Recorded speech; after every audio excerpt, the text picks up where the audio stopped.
Kapag papasok ka sa culinary school, may mga traditional dishes na kailangan kang mapagdaanan.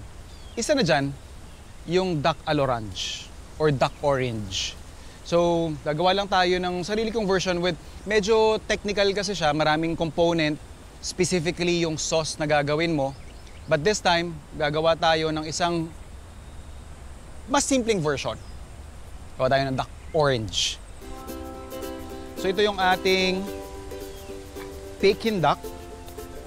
Farm-raised, dito yan. Sa farm ni Sir Danny. So, bago ko siya palambutin, kasi yung traditional na duck orange or duck al orange ay niro-roast. This time, gagamit lang tayo ng pressure cooker para yun nga, mas madali, mas simple, and mas replicable. Mas practical gawin kung sa bahay niyo siya balak subukan. One of the requirements ng duck al orange, ng ating duck orange, is for us to have a very nice broth. Kasi ito yung magiging pinaka-puso, ika nga, nung ating sauce. So, I'm making sure na itong lalong-lalo na yung paa na punong-puno ng collagen, tsaka yung ulo, isasama natin sa pagpapalambot ng ating duck dish. And then, we're just gonna toss in, syempre, mga bawang,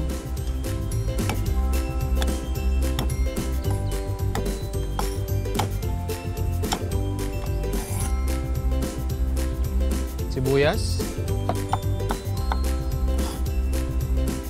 and yung ating bay leaves. Season natin ng salt at yung ating buong paminta.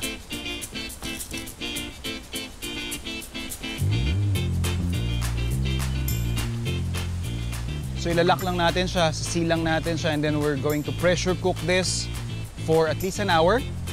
And then babalikan natin siya, extract natin yung sauce, and then we'll finish off the dish.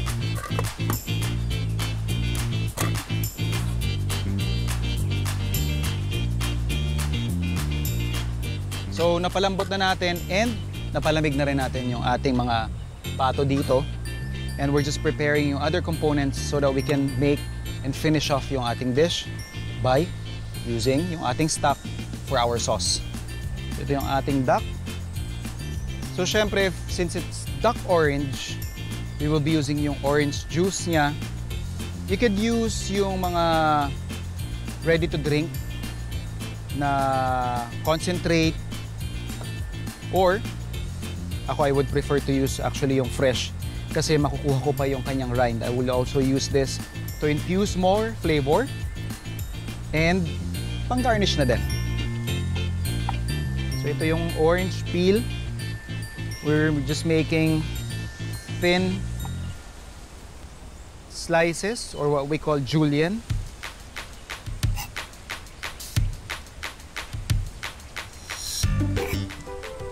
And also, as mentioned, napaka-importante ng stock dito. So for the sauce, magre-reduce lang tayo ng sukang paumbong. Meron tayo ditong onions.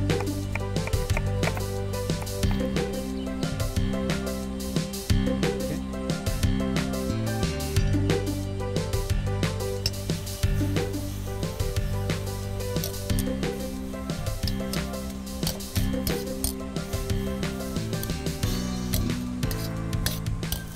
So the flavor profile that we're building here, as you can see, definitely may bahid ng asim dyan, yung umami and yung mouthfeel from the stock that we have made out of the ducks na binoil natin.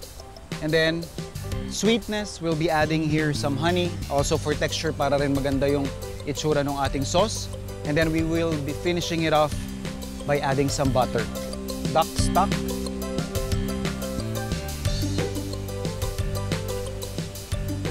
Siyempre, yung ating julienne na orange peel.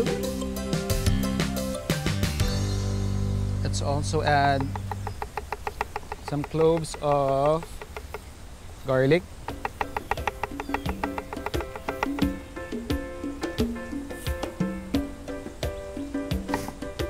Ito yung orange juice.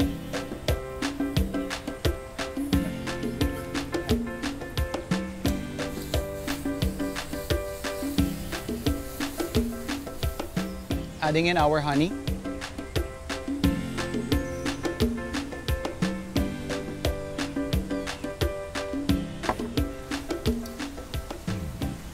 And then we'll just add yung ating butter to finish. Turn off the heat. Para lang din magkaroon siya ng mas makinang pang itsura.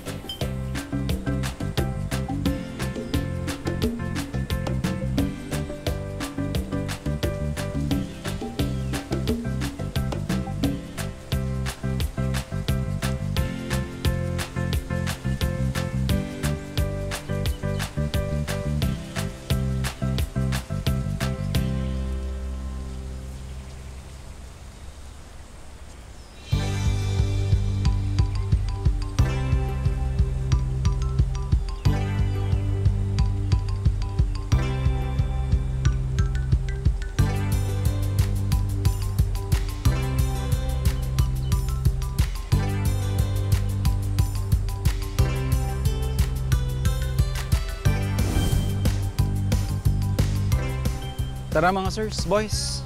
Attack! So yan, dito kayo.